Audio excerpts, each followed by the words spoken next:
阳明交通这个大学呢，伫咧2019年的时阵，有甲西电社基金会收2000多件布袋戏文物，开始进行文物的典藏甲数位化，利用现代科技应用伫布袋戏的创作甲展览顶悬。即卖也特别打造一个布袋戏的网络博物馆。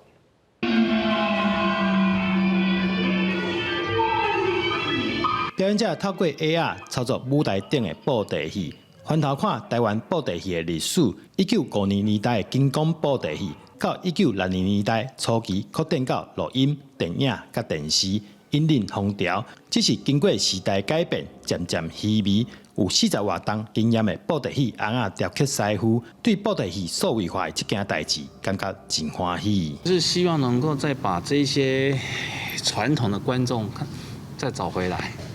然后让大家再去回味以前的传统的工艺、传统的布袋戏、传统的方式的演出。